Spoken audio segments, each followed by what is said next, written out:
go to the second part of this event today, and we turn the voice to the individual that really embodied this transformation we're talking about, really. A PhD student and early stage career researcher that are navigating the space between scientific knowledge, innovation, and other entrepreneurial or private sector paths. These are individuals that are exploring diverse paths, as I said before, from policy, from academia, to entrepreneurship, from policy to other entrepreneurial or private and public sector activity. And their experience will reflect not just their own ambition, but they reflect also the potential of doctoral education as a driver of innovation for the socio-economic system. So I will introduce them briefly, just their name and their doctoral field, and then I will give the floor just 2 minutes, 1 minute, to introduce briefly their experience and their activity they do nowadays. So, I will start with Remigio Graziani, PhD candidate in Law and Legal Organization. Please, Remigio, introduce yourself. Thank you. Good morning, everyone. Thank you to the school and to the university for this extraordinary opportunity. I'm Remigio. I'm a PhD student, a third cycle student at the University of Teramo, especially in the field of private law and agri-food law. In fact, I had the extraordinary experience, also in this case, to begin my entrepreneurial trip with a startup related to the new genomic techniques.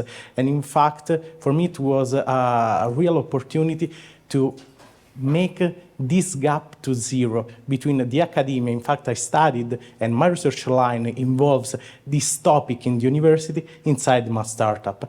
I opened this entrepreneurial activity in 2024, just 1 year ago, because I participated with my colleagues into this incubator for startups at the EIT Food, European Institute of Technology. We won. In fact, I am here today. And so we had the opportunity to have the grant and to start this trip together. We are a small ecosystem of researchers. Also, this is our slogan, researchpreneurs among Europe. In fact, I am here, a lawyer, a trainee lawyer, but a student in the legal field. I have a colleague of mine in the Max Planck Institute. He is studying at the circular economy, in the scientific field, and another colleague of us, she's in the UK studying economy. So we make together all our expertise just to start this extraordinary trip together. Because I would like, at the end of my university, I make the question, I would like to be a judge, I would like to be a lawyer, I would like to make the path, the traditional path, but my dream was to start something different, something new, especially, I think, for the juridical student, in which we have a very strong tradition in this sense, but sometimes the second street is a little bit is excellent, and we have to have brave also in this case. Of course, thank you, Remigio. We can continue with Luca Rastelli, PhD in food science. Please, yes. Luca, introduce yourself. First of all, I was a food technologist that came out from this university. For this, I'm proud to be here and also very glad, and thank you for the invitation. Then, since 2007, I started my career in an international company that produce food, of course, with different role, of course, in my career, and having the possibility to work in different parts before in Italy and also abroad. And of course, I had the chance also to have this opportunity to have my PhD experience. That was an industrial PhD. And for this, probably during the discussion, we can share also some difference compared with the standard PhD course. And now I'm, of course, in charge in RDQ department as a senior manager for this multinational company. Okay, thank you, Luca. we can continue with Adrian Cervero Varona. This is online.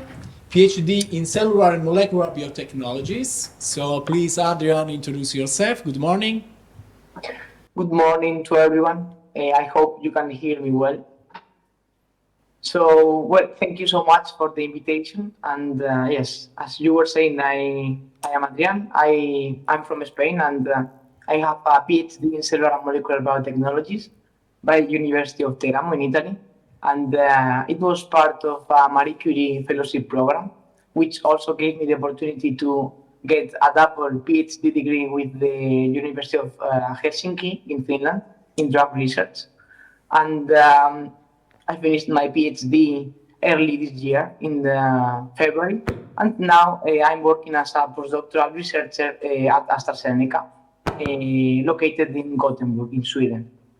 So this time I'm working in the respiratory and autoimmunity department, working how epigenetics can influence the development of cardiac obstructive pulmonary disease. So thank you very much. Thank you to you, Adrian. So we can continue with Luca Palazzese, PhD in veterinary medical sciences. Please, Luca. Good morning to everyone. Thank you for the organization committee to have me the opportunity to share my small experience with you. I'm a postdoc researcher in experimental embryology. I did my education, academic education here as a reproductive biotechnology when it was still in Italian language. I think the last 2 years in Italian. I did my PhD here. Then I tried to complete my postdoc outside from Italy. I did 3 years in Warsaw, in Poland, and then also I won a postdoc fellowship in Japan, where I continued to study the micromanipulation in embryo production. And this year I had the opportunity to become a professor in contract in our animal production degree in veterinary faculty. And 3 years ago, in September 2022, I opened with my other colleagues academic startup. And this year, I take the position as CEO of our Miglio University startup. Thank you. Thank you. We can conclude, we can finish with Angelo Odore, PhD in Historical Studies from the Middle Ages and Contemporary Age. So please, Angelo, introduce yourself. Good morning. Good morning, everyone. I hope that you heard me. I'm talking from Ivory Coast now. And so good morning, everyone. And thank you for this great opportunity to show and to speak about my academic career and my actual company career. So I take part of the PhD in Historical Studies, pupil of Professor Daniele Di Bartolomeo and Francesca Fausto Gatto. I was a PON pupil, so I had the opportunity to work in historical field, such as in GIS, Geographic Information System application. So this skill, this important technical skill, gave me the opportunity to work before at École d'études en sciences sociales of Paris, where I did my PhD, my postdoc at the University of Nanterre, University of Rennes, and so many other universities. And in 2024, my actual company, that is called the Diagram, is the big digital agricultural company in Europe with the 3,000 employers, give me the opportunity to help the ENI company in the biofuel stock feed supply chain. So for this company, I move all around the world, all around, especially French ex-colony, to help ENI supply chain to develop GIS application, but to follow all the supply chain from the little producers, just the production of biocarburant. And thank you so much. So we can move to the interview and know more about your experience. I'm the pleasure to have as an interviewer together with me, Professor Valentina Russo and Professor Annalisa Pace. So, to break the ice, I will start first, and I want to know to you what is the main aspect, main point that pursue you to conduct a career in the private sector entrepreneurship. I will give you the floor one to one, and I please give you 3 minutes to reply for each question. Okay? So we can start with Remigio. Please, Remigio. Yes, I would like to say that my main aim, just to start in the private sector, was the freedom to act as you want, basically. Because I would like to follow my projects, especially it was both a strategy and both a challenge for me. The challenge was itself to go beyond the traditional paths of the juridical experience, the professional experience, because as we can see, the manager in a private company or even the entrepreneurship itself needs legal items, basically. So we are the people that study from the very beginning of our early experience at the university this mindset, this framework. So to take this framework, this theoretical framework, into the praxis of the real world, as we can hear previously, it was a real challenge. So for me, it was to go beyond the traditional paths, but it was a strategy itself. Because I always thought that it's important to be unique in your framework. It's important to be unique in your area, in the field of area, especially because I see a lot of guys that studies PhD in the law system, and a lot of us are lawyers, judges, people that study, but few of us would like to be a manager. Few of us would like to make something that really impact the world. And the other personal item was a matter of perspective. Our studies study, sorry for the repetition, the history of the human being, basically. But our history, the segment, the fact, as we would say, I wouldn't like only to study something that previously was. I would like to make something that will impact in the future. So, for instance, we could see the first generation from the 18th century, I would like to say, that study this, that would like to bring our expertise in our field and put them in the real offices. So not only accountability, not only legal framework, but of course, a different entrepreneurial experience with the lens of the law and the economics put together from the theoretical part to the praxis. Thank you. Thank you, Remigio. So we can continue with Adrian. Adrian, can you please reply to my previous question? Yes. Well, in my case, I think that the interest of moving towards industry was kind of a simple idea, which was trying to find and explore something new.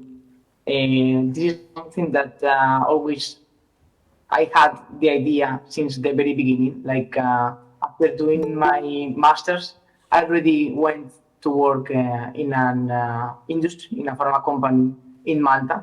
So I was always wondering how is it working also in the private sector rather than university. And then I figured out that I wanted to do research because it was like the thing that I really liked. So that's why I then enrolled for a PhD studies. And now, after finishing the PhD, I wanted to also assess how is research on the private sector. So this is why when I finished my PhD, I started to look for positions focused on industry. Also taking into account my background, focusing on the in pharmaceutical science companies, like this one, AstraZeneca. But yeah, the main idea why I went towards industry was to see how things work also in the private sector, and then explore also the things that I like the most. So then eventually I can decide where I want to dedicate my whole life and try to find like a permanent position. Thank you, Adrian, for your reply and share with us your experience. So we can continue with Luca. Please, Luca, Yeah. let you know more about your experience. Yeah, let me split in two parts my experience and what pushed me to start my journey. First of all, as I told before, I was a food technologist, and the ambition when I started my career in an international company was to try to be an innovator and more to convert the knowledge that I got from the university into innovation. This was probably what brought me to start my career at that time. At the same time, I was also fascinated to the managerial, let's say, part of that kind of job. And put together both the sides was probably the most interesting challenge for me at that time.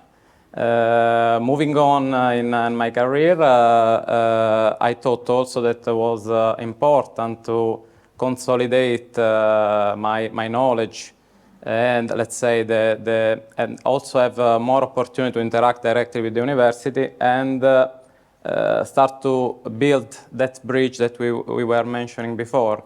And for this reason, I have also started a PhD that gave me also some opportunity, because of course the standard PhD has probably more often or sometime only, let's say, pass me this term, the ambition to, let's say, translate the effort in something that can be a publication, can be a seed to move to next, let's say, step in academic world.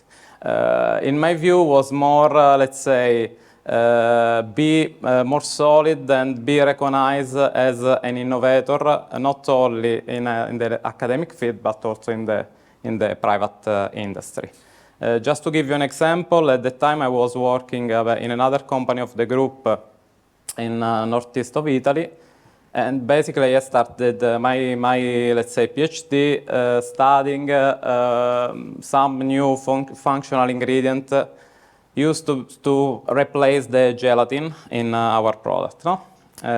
You can imagine how let's say strategic the knowledge that I got became when I moved as expat in India, in a country where basically 80% of the people used to eat vegetarian or veggie food. This is just an example how take some space in a field where you must be, let's say, concrete in what you do and must be the innovator that the company wants to recognize that gives value to. Probably this was the driver that pushed me to, I want to say, to keep investing in my background, in my career. Thank you, Samuel Luca. So we continue with Luca. Yes. Please, Luca. Yes. In my experience, the thing that we decided to open a startup was a self-challenging.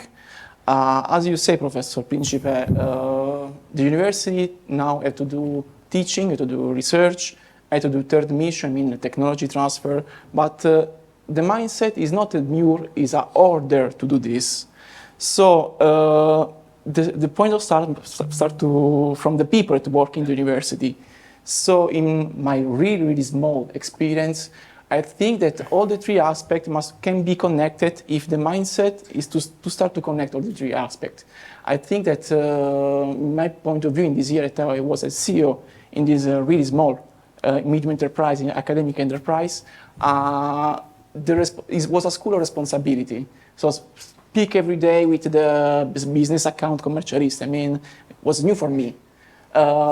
Make a new contract for people, try to found financial in European Commission is new for me. But everything can be translated in teaching too, and also in researcher too, because in the university, today university, everything must be done by us.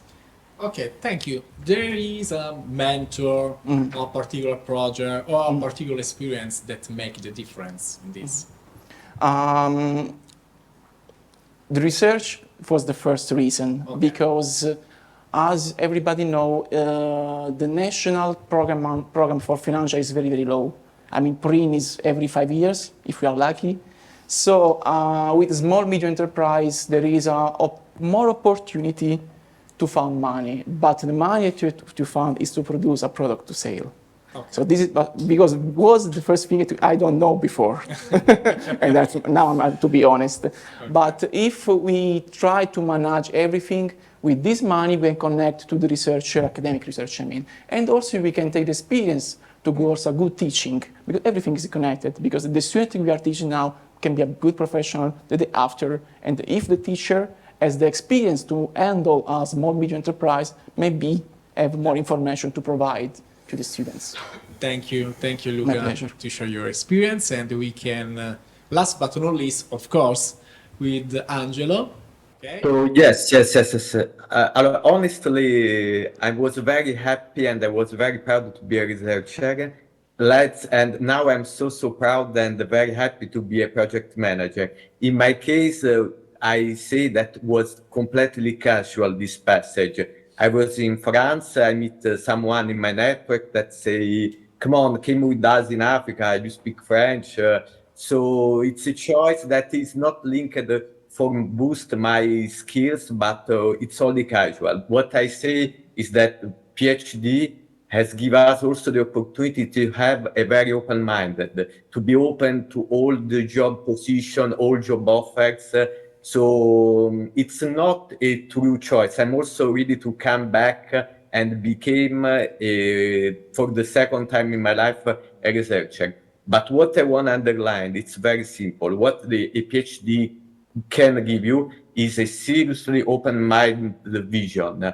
Sometimes I speak with my pupil that I follow in the company. They are very smart, they have studied a lot, they are engineers, but when I talk with us, they are very focused all about one goal. I want to be a part of a company, I want to grow up in a company. And for me, it's a little bit about things because who did the PhD have this vision very open, and I think that is the best skill that in a company, such like in a university or in academic, you can have, and you must have. So that's all. Thank you, Angelo. So we can move on with the second question of our interview, and I invite Professor Annalisa Pace for the Thanks. second question. Thanks. Well, my question is for Remigio. Yeah. The first. Which skills developed during your PhD course have proven to be the most valuable in your current role? I would like to make my answer split in half because the first soft skill that we gain that I'm gaining during my PhD experience is to be every time under audit, under control. And this is, in my opinion, the most important skill that you can have. You don't have to be scared of the control of the audit. Every single year, you make your publication to peer review. You make, for instance, your job that is a certificate at the end of each year of your PhD experience by a report, and this report is voted upon the PhD Council. So, in my opinion, the most important skill is that. In fact, when you take a pitch in front of investors, I think it's very similar to defend your thesis or to defend your research ideas in front of a highly specialized audience. The second thing is the mindset, I have to say, because research must be studied every time and to be on time with the new topics, with the new research lines. So, of course, if you will follow the new lines of the market itself, is something very similar to follow the most important research line in your expertise field. I would like to say that these two are the most important soft and both hard skills in your experience. Thanks a lot. Thank you, Remigio. So we can continue with the Adrian. Adrian, can you please share with us your skills? Yes. Well, in my case, I think now I can think of two, which one is multitasking. This is something that I learned also during the PhD, like being able to do things in parallel and try to work on different things at the same time. I've noticed also that then working in industry, things go quite fast. So you need to have also this possibility of being aware of different things and learning how to multitask is also quite relevant, I would say. And the other thing that I think is quite important, I developed during the PhD, is presentation skills. Being forced to present results or anything to other people. So also knowing how much time you can spend for presenting things is also very relevant, trying to be concise and precise with your information. This is something that we also work a lot during the PhD, since we had different meetings and congresses to attend. And this is something that also now in the industry environment, I think it is super relevant, because in an everyday basis, you will find in situations where you have random meetings that you didn't expect, and sometimes you have to present something, and being able to adapt to the situation and know how to deliver information in a short matter of time, it's quite relevant. So I think also presentation skills are very interesting to develop. Thank you, Adrian. So we can continue with Simon Luca. Please. Yeah, from my side, let's say managing the PhD while I was working. Then I was also handling an MBA in Bocconi University at the same time. For sure, the main skill that I was called to prove was be agile. That is something that basically probably is one of the most, let's say, also strategic skills that nowadays someone has to develop while entering in this, let's say, new crazy world. And of course, the PhD itself brought me a bit back in a, let's say, in a deep approach to be goal-oriented and move with, let's say, a project that, of course, with 3 years lifetime push you to be a bit more research-oriented instead to be, let's say, operational mode set. This is what probably I proved during that period. These are skills that you use daily during your work, your also. Yeah, indeed, and of course, what probably the PhD add to a, let's say, a standard career in a private company is also the ability to move out from the, let's say, the company mindset that sometimes, let's say, leave you to float to a surface that not always give to you the right, let's say, approach to treat probably project that has a more, let's say, wide breadth and has to be, of course, focused in a medium or long term. This is something that probably having the experience of the PhD can be further developed. Okay. Thank you. So we can continue with Luca. Yes. As Adrian said, the problem solving was a really, I think, good skill that helped me from the PhD and also now. But I want to go deeply in this aspect. During my PhD, I had the opportunity to travel a bit. So when you travel out really, really far away from your home, the only chance to learn something is the humility to learn. And connected to the problem solving, this aspect to learn every time in new aspect, new field, helped me to do a good job day by day. So I think problem solving, learn a lot from everywhere, every aspect, every people, helped me a lot.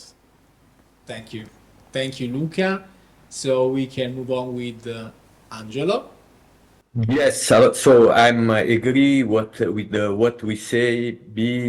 Have open-minded. For in my case, the great skills was that I was an historian, so with the career focused on humanistic subject, I had the opportunity to develop during PhD informatics and the GIS skills.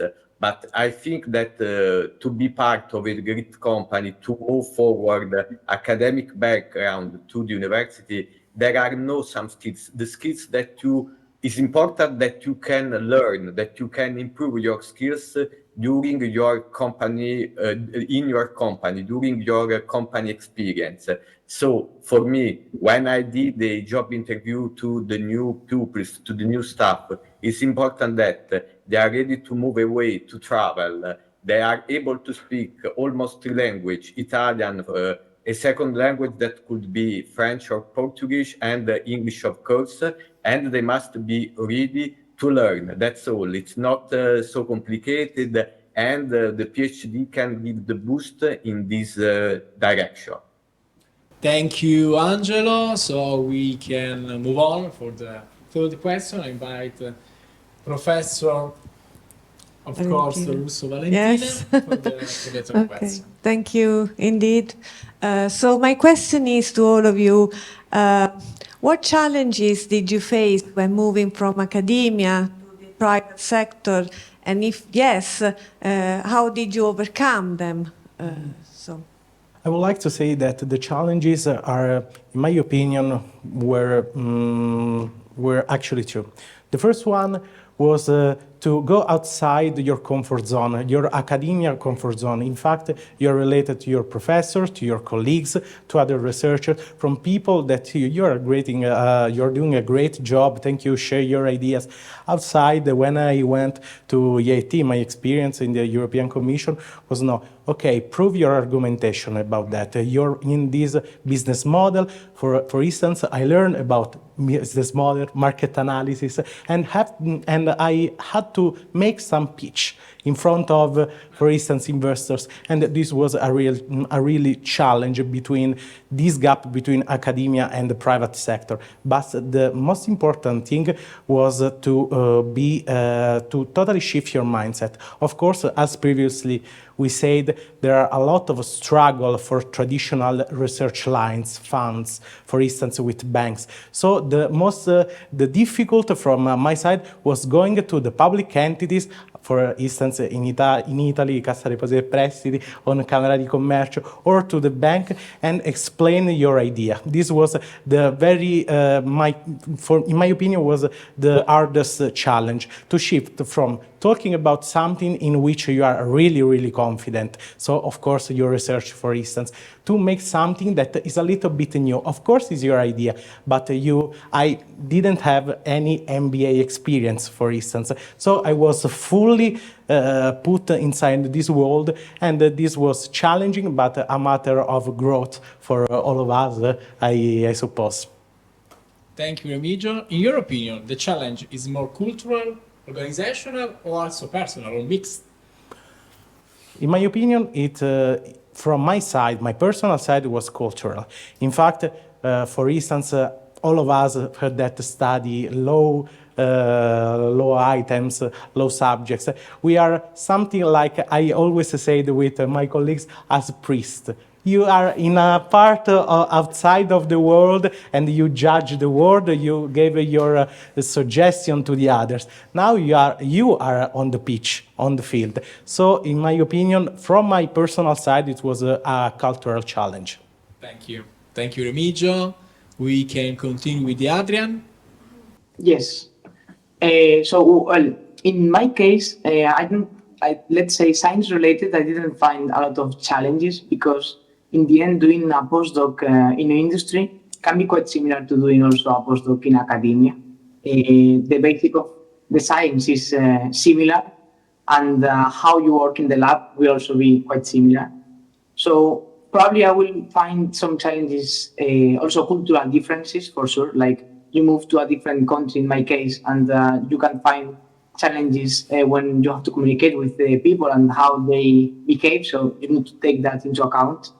And also probably the fact that moving to a different sector, and this might depend also on the company, but sometimes in the private sector it can get quite complicated to learn all the different softwares and tools that they have when it comes to doing the research. Like, you need to learn a lot of new things that work different from the academia, and sometimes it can be a challenge at the beginning. So it takes some time to get used to everything.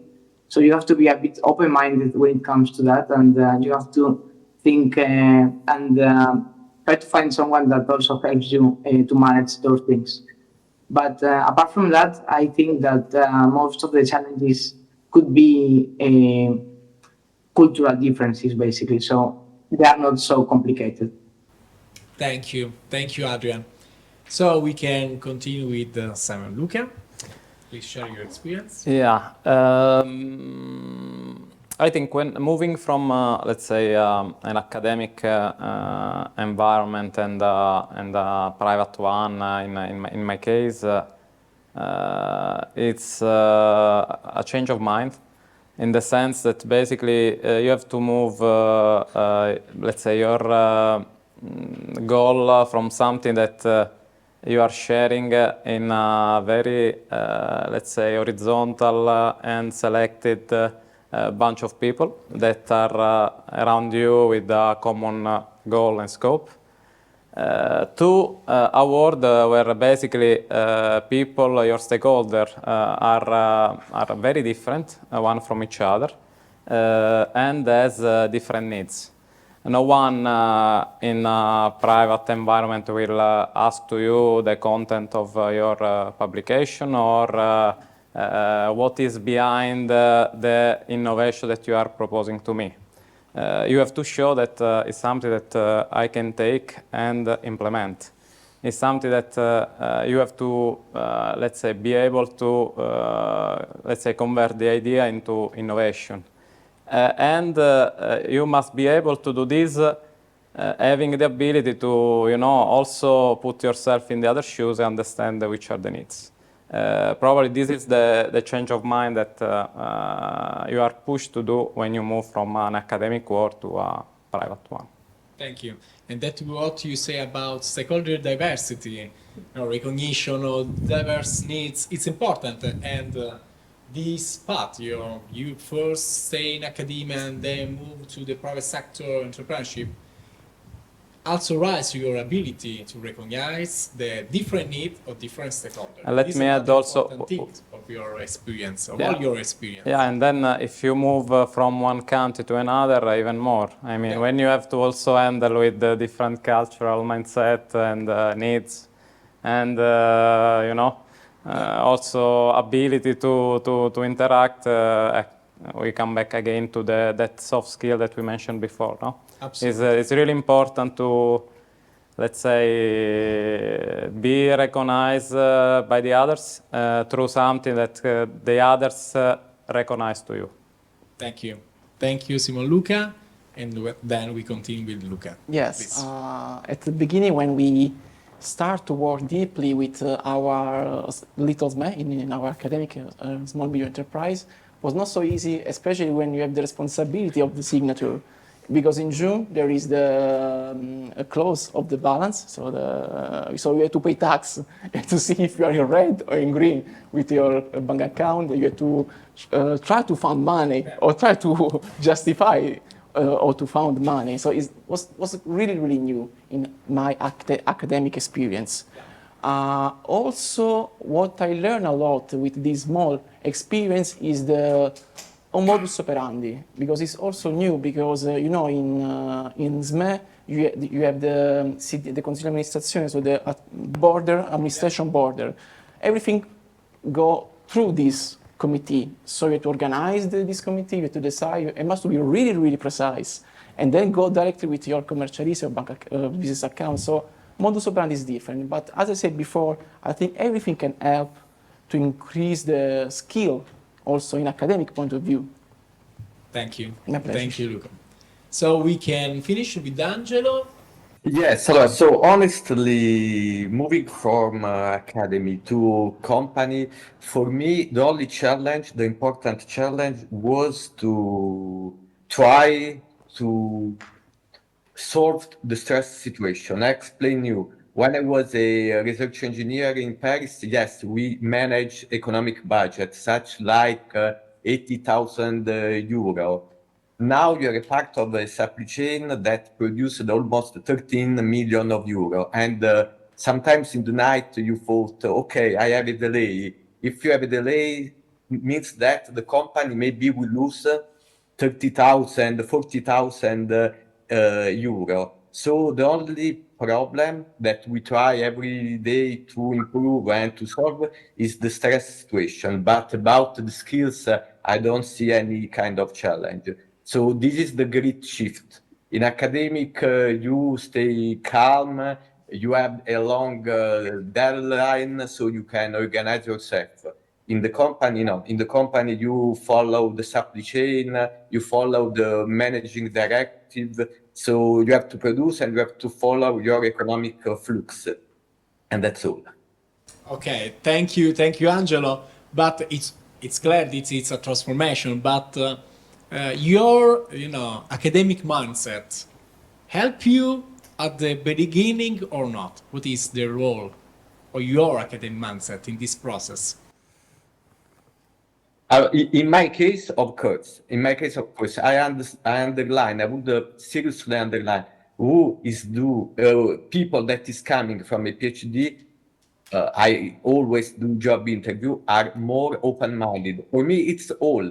When you do a job interview with someone, you can be the best engineer in the world. You can be the best manager in the world. But if you are not open-minded, if you are not able to recycle in a new supply chain, in a new experience, in a new job adventure, for me, you are not ready. And what I can see, I'm not a great career like senior manager, but it's almost 2 years that I do this job, is that people that had a PhD and coming from a PhD career, they have this skill that you will never have if you don't do a PhD. That's what I think. Thank you, Angelo. So we can conclude with the last question. That is also my last question for you. And I want to ask you, what is the most practical piece of advice you want to give you a current PhD student that are thinking to start a career in the private sector? So we start ever with Remigio. Thank you. I would like, often to say 2 words. The first one is to use the time that the Republic, that the state give you to study your subject and bring this luggage from the academia to the private sector. For instance, I'm studying here at the University New Genomic Techniques, different topics that are related to the new frontiers of innovation in law. And I will use, I think, these items in my not real, but I would like to say in my private work.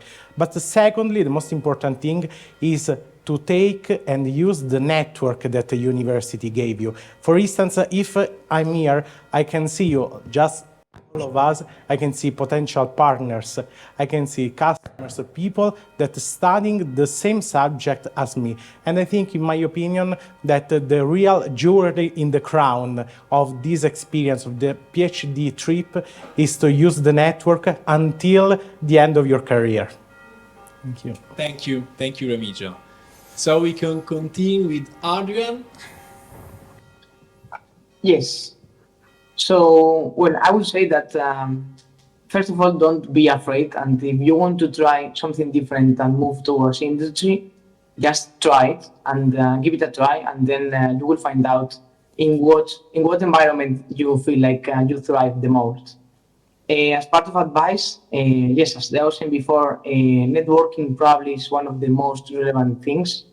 It can be done at the university with your colleagues, with professors as well. But also, for example, another way to make networking useful is in congresses. So this is something that I was doing at the beginning, that I didn't do at the beginning, which is I was going to the congress and just going to present my poster on a particular presentation. But I think that moving to congresses gives you a lot of opportunities to network with people, and also from companies. Like, there will be a lot of companies advertising things there, and it's always nice to go there, try to speak with them about their science.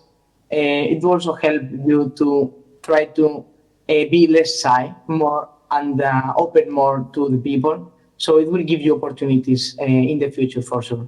Not in that congress or with that company, but it will open your mind. So it is something interesting and useful to do. Adrian, thank you. And in your opinion, how is important for you or for PhD student to learn how to translate from the academic environment to other sector? How is important this? I mean, you gain new knowledge. It opens your mind, and it can give you like a broader idea of how science is done, rather than just in an academic environment, but also seeing other environments like the industry and how things work also there. It helps you to get a greater idea of how things work and where you want to be. Maybe then you notice that you want to move again towards academy in different kind of research, or you want to keep going towards industry. But I think it's quite interesting to try different things and explore the things that you like. Thank you, Adrian. So we can continue with Simon Luca. Thank you. Yeah, I mean, first of all, speaking to an audience that, of course, is in the PhD world means already have in front of us someone that is really keen to invest in themselves and is really keen to challenge also their own journey. Probably what I can feel.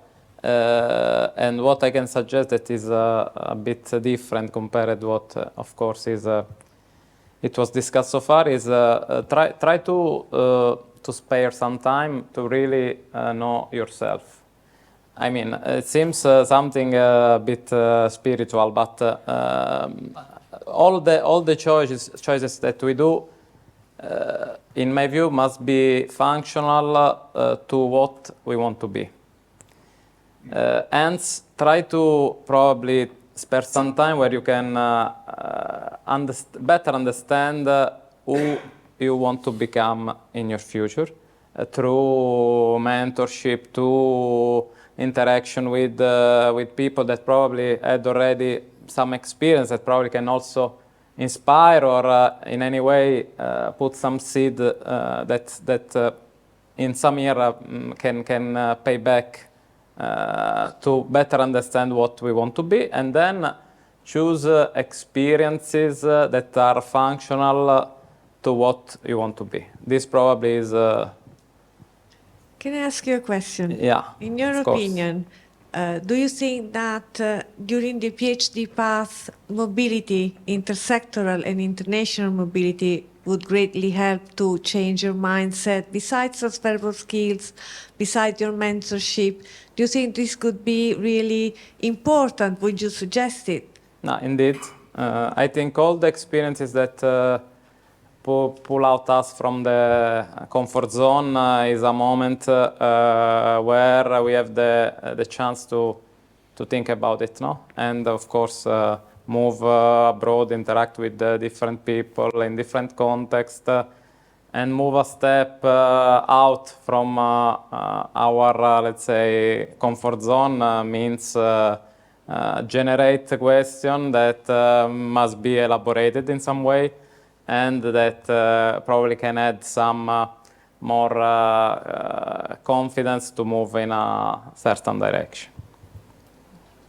Thank you, Simon Luca. So we can move on with Luca. Yes. So in my side, I can suggest that not leave this issue at the end of the PhD, but start to think this at the beginning, because I was also a PhD. I say, okay, 3 years is a lot of times, so I can think later. But no, because today a PhD student speak and as a network, as Remigio say, a really, really big one. So they speak with professors, they speak with researcher, postdoc. Sometimes most of them have an opportunity to do an internship in private company. So already they know a lot of things. They have to take time for themselves to study all this information, canalize this information, ask to themselves what I have to do, what I want to be after this 3 years. And my second and the last suggestion is just try. Because we are never ready to do something, never. So just try, it's like research. Just try, it's an experiment for yourself. Just try and let's see what's happening. Thank you. No problem. Thank you. This is a good suggestion, a message for Yes. PhD Yes. student. Thank you, Luca. So we can conclude with Angelo.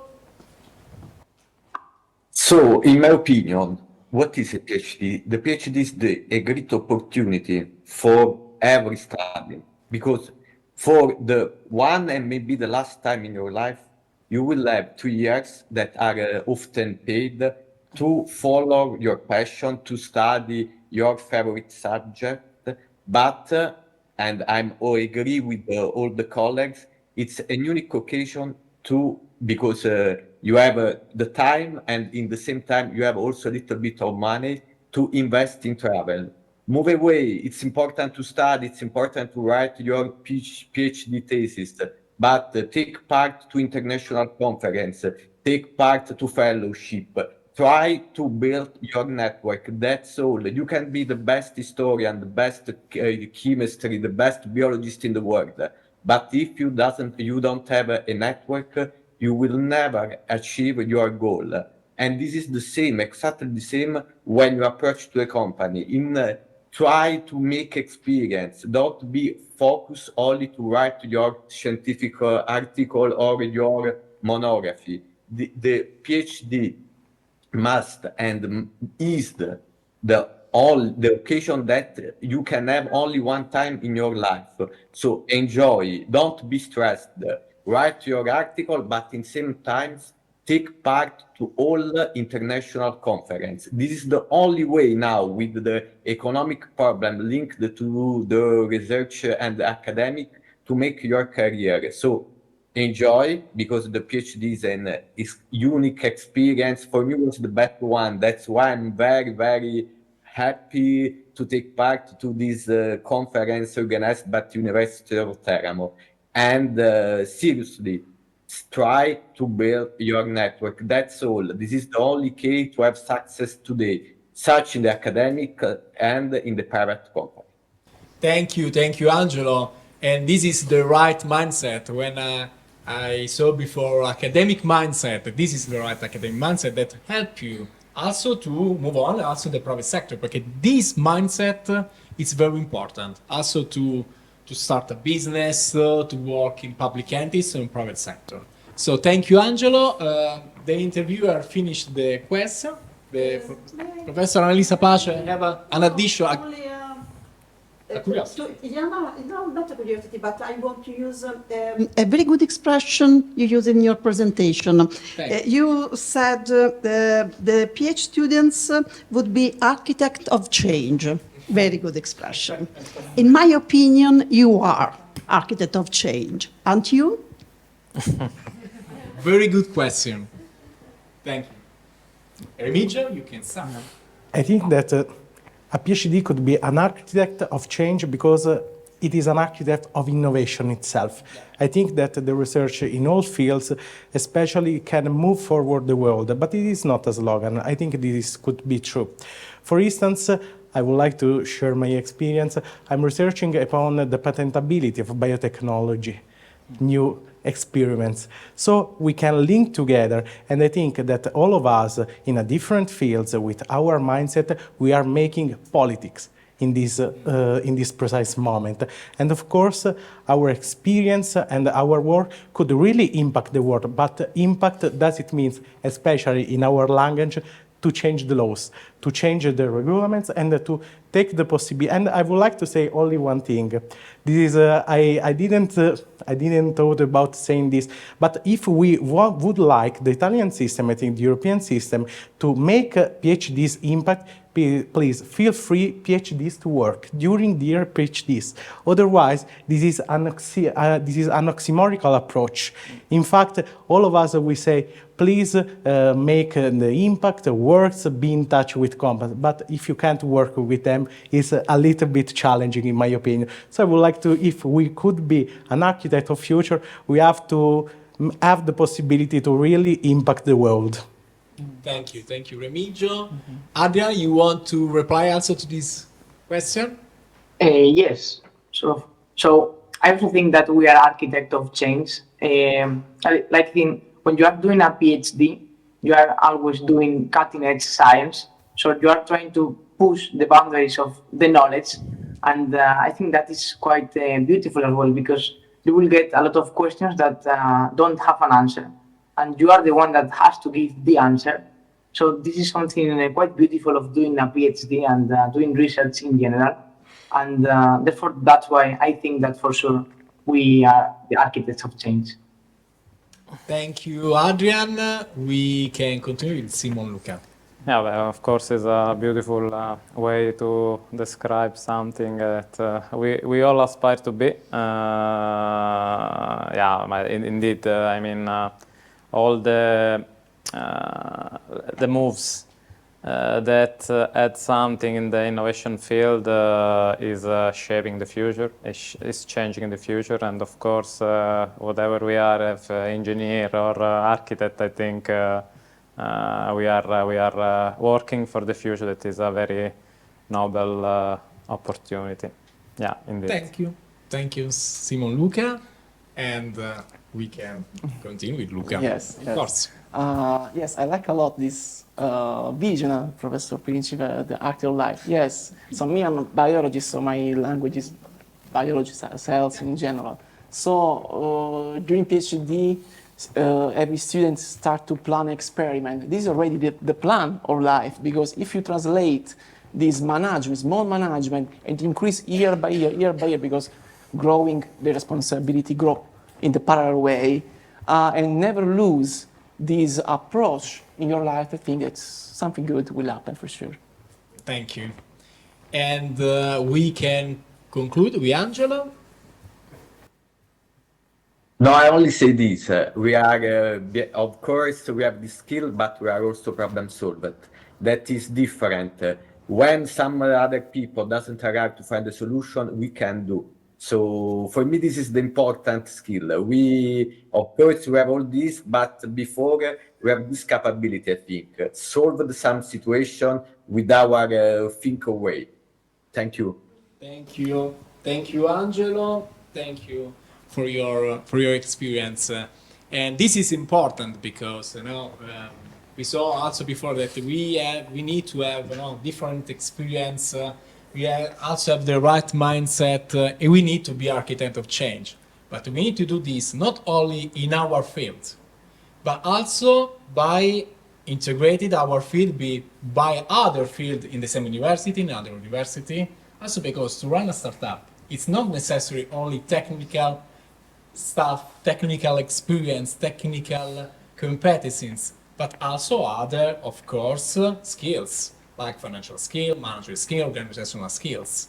So we need to integrate our experience not only in our, comfort zone, our environment, but to share our environment with other, first academic environment. If we can learn to do this, it also more easily to integrate this approach also when we step into the real world. So thank you again, and I want to also the audience have some question. Davis? Good morning, I'm Davis Fioretti. I'm a PhD student in Economic and Social Sciences at the 40th cycle. And my question is, all of our 5 students talk about the importance of the networks. So my question is, looking back, which professional networks turn out to be the most decisive in shaping of your career and outside the academia? Very, very simple, in my opinion. Think out of the box, but really in the structure. For instance, I'm in the law department, pass the bridge and talk with the bioscientists. Very, very, very easily, in my opinion. Sometimes, especially for us that we are sister subjects, for instance, economics and law, we don't have so many touching points between us, so many events. So for instance, we had some events during the summer and previously. I think this should be a really important moment to make this network, not only between people at different levels of the same subject, but different others. And especially to make a treasure of your old experiences. I study at the University of Bologna, for instance. I'm in touch with my previous professors, with the research. So use everything that you have, and especially just talk with people of our area, other areas. Thank you, Remigio. We can continue with Adrian. Yes, so I think that in any meeting where you find and you meet new people, it will always be a good opportunity for networking. As I was saying before, when you are still in academy, for example, congresses are a really nice opportunity. They have an environment where they try to boost networking and collaboration with others. So either with companies, but also with other universities. So it's always nice to go there and try to meet new people. And I also noticed that once you move towards industry, then in industry, they also really like networking, and you have opportunities to meet people from different departments. So networking never ends, basically. It's something that you keep doing all the time. And meeting new people with new expertise will always enrich your knowledge. So this is something good to know. Thank you, Adrian. Please, Simon Luca. Yeah, let me report which is my experience about the let's say the strength of networking. Basically, I started my career with let's say a endorsement of one of the professor that answered to a needs of a company. That was Professor Paparella. And then I keep working with all the department of food science, even today. You can imagine that I hired about 20 people that came out from the course that I attended at the time. And there are always opportunity to, let's say, generate new kind of interaction, not only between university and company, but also with the order of the technologists, and also, let's say, trying to also share the different experience in both the environment. Now we have other industrial PhD that I am the tutor of, and we used to come to the university to do some seminary based on our expertise. I mean, there is a strong connection that every day we try to feed. Thank you. Yeah. Thank you, Simon Luca. Luca? Yes. To answer, I think that the current mindset maybe is to do the first step. And the first step, I mean, to start the communication like a curiosity thinking. Also not in your field, but in other field. Just a very simple example. You have to know everything about, like, at least the ABC of the administration, because during your academic, you do at least one order. You cannot know nothing about this administration service, because it's impossible. So everything, I think that one aspect is more important to know at least the ABC of all the professional job surround you. In this way, you can create a good networking, and without networking, you cannot increase you. So everything is connected. But the first step maybe is from you, from me. Thank you. Yes. Thank you, Luca. Angelo, it's your turn. I love the expression of Adrian, network never ends, that's all. Academical, business, everything is good. Try to feel free and to follow, to capture your business idea, that's all. Very good expression of Adrian, I love it. Thank you, Angelo. Thank you. There are some other questions, please. Aspetta, wait. Good morning, I'm Verdiana and I'm a second year PhD student in cellular and molecular biotechnologies, and I've got a curiosity, and maybe there are some aspects of your PhD training which you initially underestimate but later proved crucial for success in the private sector and industry sector.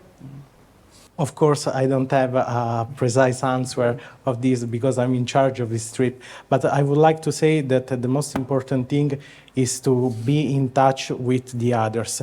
Especially, usually, I thought at the beginning, at the first beginning of my trip, that the most important thing is to be inside your office, study, make a literature review, and this is the most important thing.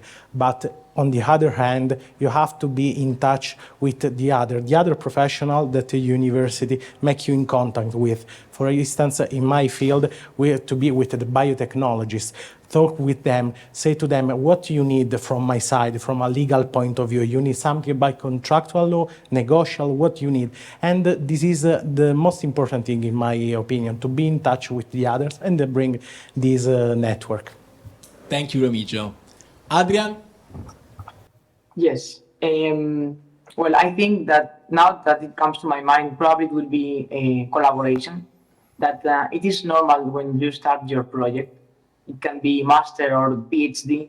You have your project and you will have your experiments, and this is the thing that you will focus the most. And I was doing that also at the beginning. But I think that it is very interesting also to collaborate with others. It can be another university, of course, but also with your own colleagues. Like even if, apart from focusing only in your experiments, trying to help each other with your colleagues, you might have to do similar experiments, changing some conditions or the hypothesis, and eventually it will give you like more opportunities to learn new things. And now that I moved to the industry, I could also tell that here they also like to collaborate. So here, for example, we are like 4,000 workers, and they see themselves as a big team. So everyone collaborates with others, different departments working together. And if you develop these skills of collaboration and thinking to work with other people during the PhD, it can also help for the future in the industry. Thank you, Adrian. Simon Luca. Yeah, let's say I was mentioning the case of the gelatin replacer. That probably it was a great example on how something that require a deep, let's say, journey in terms of research can be converted in something very tangible. You can just imagine that, for instance, Indians are 1.6 billion of people, and we produce candy. You can imagine have a ready-to-use solution that can replace the gelatin, what can also means in terms of returns. And of course, this is something that is not always easy to get when you work only in a let's say industrial environment. In terms of soft skills, again, I mean, be agile, take care of the network, also try to learn from the others, be humble, ask for support, try to contaminate with your energy the others and have back energy. I think this is what network should be. Thank you. Luca. Yes. I think that one suggestion that can provide to you is a lot concentration study, because in the passage of different stage of the career, the time that you can dedicate in some aspect decrease a lot. And the time of study that you can do during a PhD degree, it's a lot. So use this time to study, because growing, this time decrease. More you know, better it is. Very good point. Yes. Thank you, Luca. Angelo. Well, I say a little bit the same things that our colleagues say. Sociable, and it's true that focalized about the study, it's not a good idea. I'm also agree about this. So for me, these two aspects are almost important. Thank you, Angelo. There are additional questions. Antonio, please. I don't have question. I have solution. Okay. This Okay. is a good slogan for I want to say at these people that the solution is create ecosystem. Okay, that in Italy this is big problem, because I have company, I have PhD that have company, the research, the professor, the university. Okay, we stay in the same boat, okay? And when we go outside, the boat starts the navigation in the business model, okay? Where the investor won't answer from us, okay? And we change the mind because before you change the solution for the research, for the publication, okay? Yeah. But outside you change the solution for the company, for business. And this is big problem because the company want money and don't want publication, want money. And but we need to insegnare Drop. this that there aren't only money. There are people, there are pathology, there are solution, and there are not competitive world, okay? Because we need non-competitive, me and you. We are in the same boat, okay? And if we create the ecosystem, professor speak with the student, the company speak with the professor, they connected the network, that is very important, and we have the solution. And before I turn the voice to our guests, I want to reply to you that it's a very good starting point. This is an important aspect because there are a fundamental issue when you translate research output into innovation.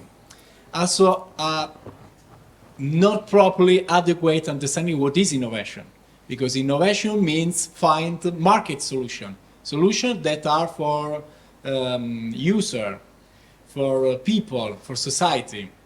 And the majority of time we start to create innovation from the laboratory, but we need to start to think about innovation looking at the market. What are the needs that are not satisfied by the actual product, the actual technical instrument or other aspects? So we need to start from the market. This means also align the vision of researcher with the vision of investor and the vision of market.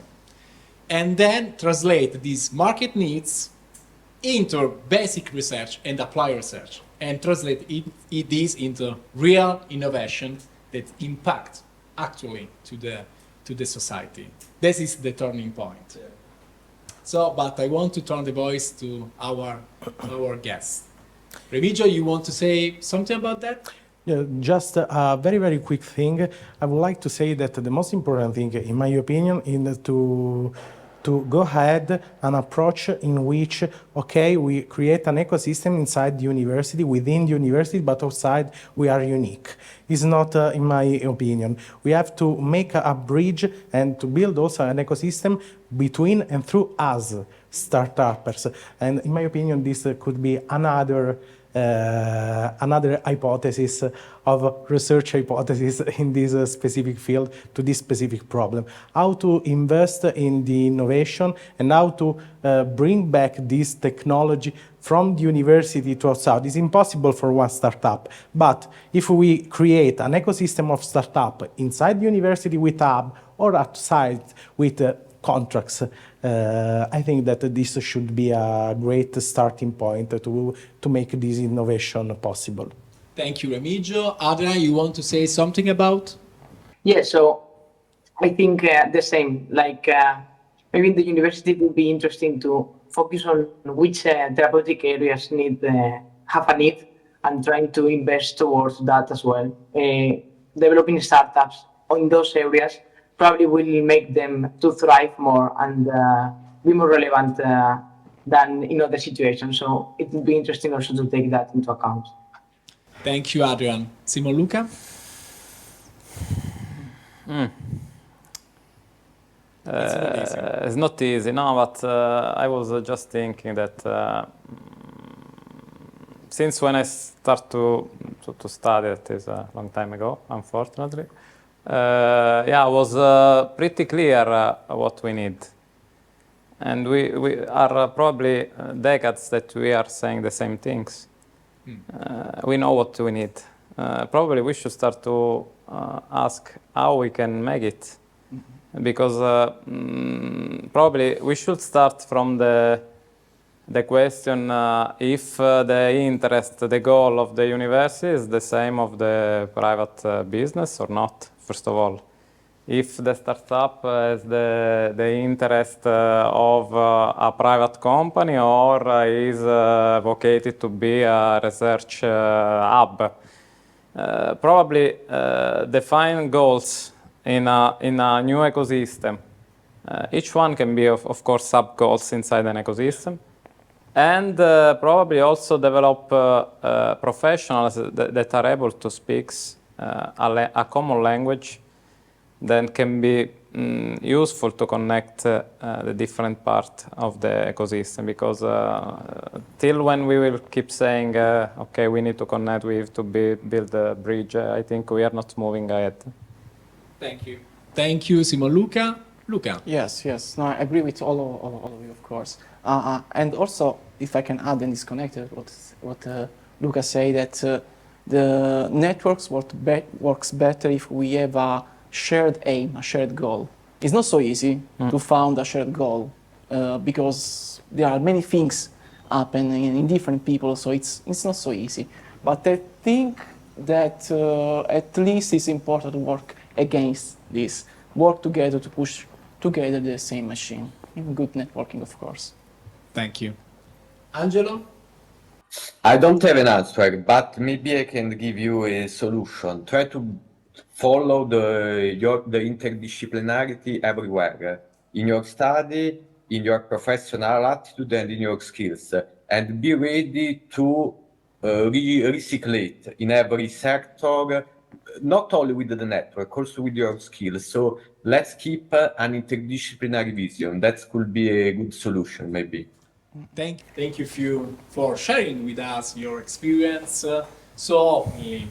And what we just heard is not just a set of career path, that is of course, but is a living proof that the academic already, a PhD, is a starting point to start a career in the private sector. And this is a lever for innovation system. So I want to invite you, also thank you to you for your participation here, and I'm looking forward to see you to the next edition of our Boost event. I thank you again, Professor Barboni, and I want to leave you with a final message. And I promise, Professor Barboni, this is the last slogan that I will make today.